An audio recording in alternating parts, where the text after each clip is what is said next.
I consume a lot of the media that Cade Cunningham is involved in, not just the games that he's in, but like pretty much every post-game availability. I will like watch if it's available and I'll see what you say. And I hear people ask these same questions over and over and over and over again. So we're gonna dead that, and I'm gonna do you a favor. One question that people need to stop asking Cade Cunningham. Go ahead. The one question that I hear all too much. It's got to be well, I almost want to reenact it almost. You want me to do it how I did it before? Right, because you had the voice on. It was perfect. All right, cool. It was perfect. Cade, you coming out of Oklahoma State, there were a lot of expectations. I mean, it's been surrounding you since you were 15 years old. You've been kind of around this your entire life. The expectation coming into Oklahoma State was that you were going to be the number one pick, and then sure enough, well, you were. So not just the expectations of that, but to come into this franchise that has this championed history, winning 3 in the last 30 or 40 years. What is it like for you to have to navigate those expectations as the number one pick? And scene. So this question is asked every interview, about the pressures that I have as the number one pick. Sure. And it's tough. I feel like I'm rewording my answers now. I feel like I'm cheating the fans on really, giving them insight about who I am. But that's on the reporter, is it not? Ask better questions. And so with that, I just say you're not going to say that. You're right. You're not going to say that. So with that, I just say that, I feel like we can move on from that question a little bit. Maybe reword it a little bit better to me. And yeah, I'll give better answers. You may do like an anger translator thing? Stop asking him that question, for God's sake. All right. Your biggest thing is the fourth quarter. And I'm not going to lie. I knew you could do that. Like, I knew that, like, when it was crunch time, like, just it's Cade's music.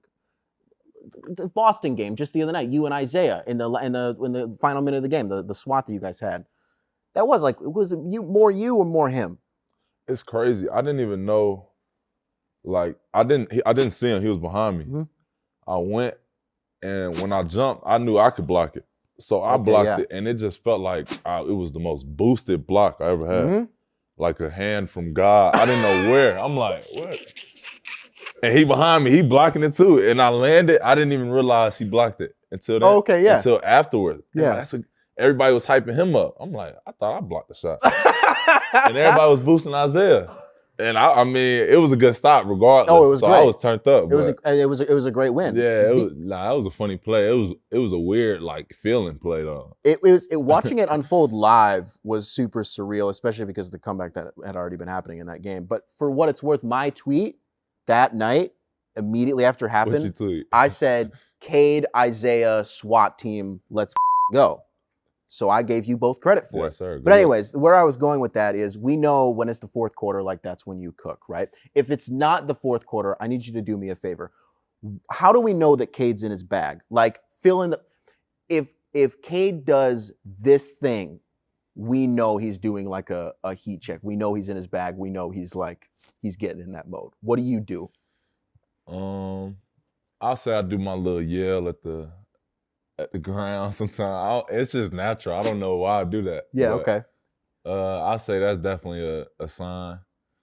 I don't really do too much celebration in there. Mm-hmm. But do you have like a dribble package that you want to go to? Do you have a specific move? Like, are you stepping back a little bit more when you're feeling it? You know what I mean? Like, you kind of get what I'm saying? Like, right.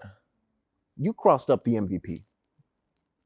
You hit a 3 right between Jokic's eyes, right here. We all saw it, the game that you had 34. Can I say the most impressive thing about that game? What was it?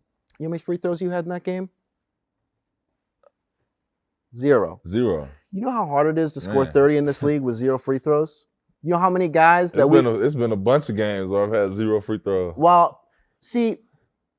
It's been a lot of that this year. And especially like recently. I'm trying to get to the line, man. I'm trying to get to the They're line. not giving you the calls.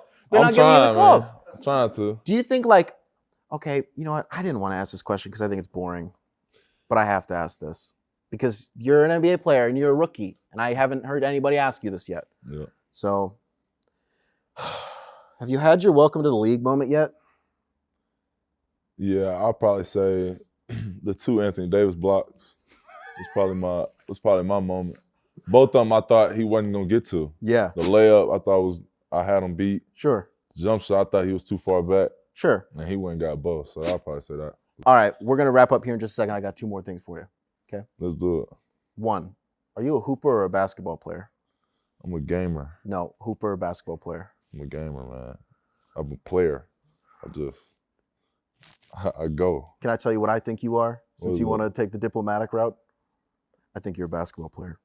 A basketball player? But So what's the difference then? It's a philosophical question. And to me, being a basketball player means you're a winner, and a hooper means that you're a loser. I think there are guys in your draft class that are hoopers, and they're going to be losers. And I think that there are guys who are basketball players, and they're going to be winners. To me, a basketball player is like the guy who is going to get his, and he's going to get everybody else theirs too. You think Luka, you think LeBron, and you're going to be like, those are hoopers. Sure, but they're also anomalies because they're hybrids, right? Like I think Jalen's a hooper, but I think you're a basketball player because you're an all-encompassing thing, and you play defense too. Is the Try thing? to, man. Try to. You do. Yeah. You So do. what would you call a gamer then? Like, what is? I don't. That's your thing. You're the one that made that. A gamer.